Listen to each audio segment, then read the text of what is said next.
The origin of coffee beans can be traced back to the region known today as Ethiopia in East Africa. According to popular legend, the discovery of coffee dates back to around the 9th century. Coffee holds a distinguished place as one of the world's most beloved beverages, with a consumption rate that ranks it prominently after water and tea.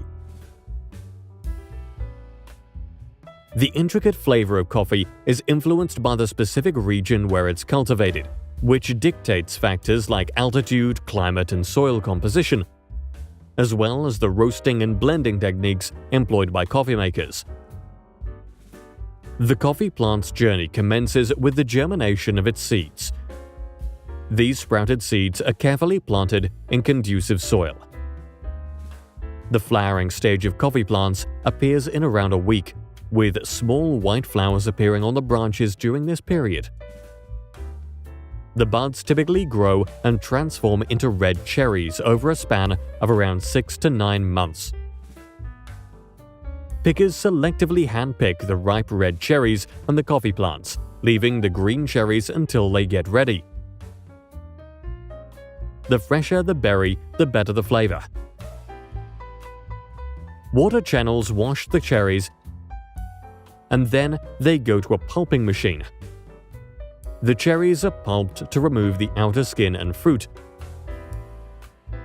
Then they sift the beans to separate them from the green cherries that pass through the harvesting process by mistake.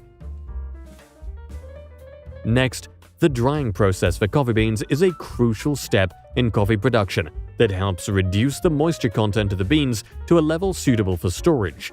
Workers spread the parchment-covered beans in a delicate layer on drying beds or patios. With a practiced touch, they turn and rearrange the beans throughout the day to ensure consistent exposure to the sun's warmth and gentle breeze.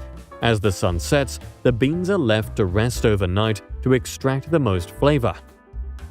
After the beans are dried, they undergo the milling process, which involves using specialized machines to remove the parchment layer and prepare the beans for further processing and roasting. The milling process is a key step in coffee production that transforms dried coffee beans with parchment skin into a yellow or tan color.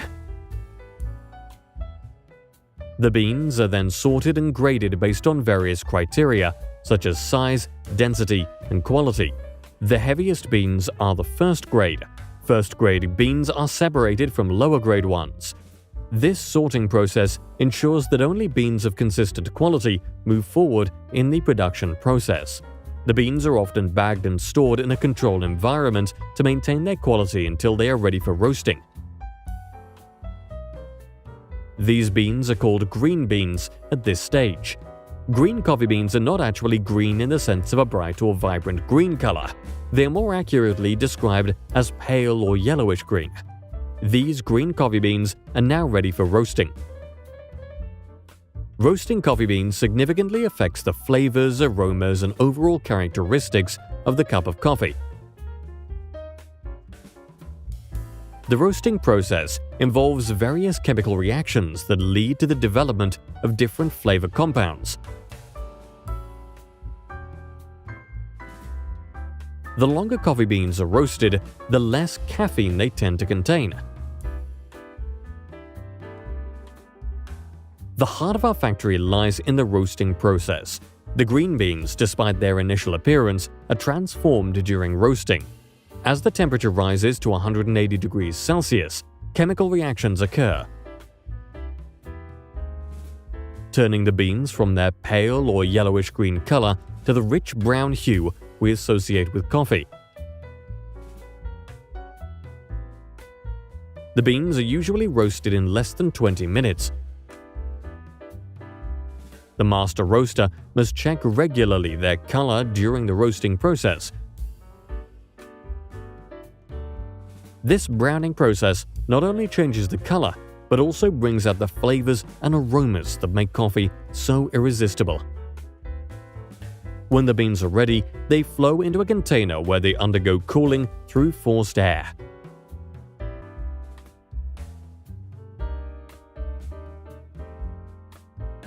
From humble pale green beans to the captivating allure of rich roasted browns, witness the captivating journey of coffee beans as they evolve from raw potential to a symphony of flavors and aromas.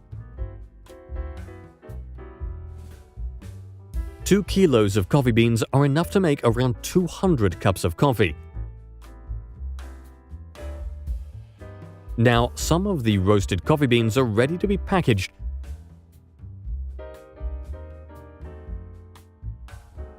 while the other roasted coffee beans go into a grinder, then they will be packaged. Different grind sizes are used for various brewing methods, from espresso to drip coffee. Over at the espresso machine, the barista grinds the coffee beans to a fine consistency, places the grounds into a portafilter basket, and uses a tamper to compress the coffee.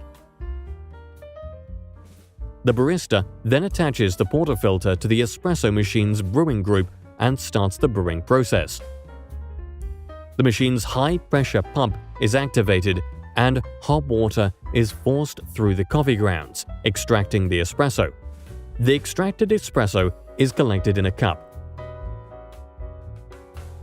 If desired, the person can use a steam wand to froth milk for milk-based drinks like cappuccinos and lattes.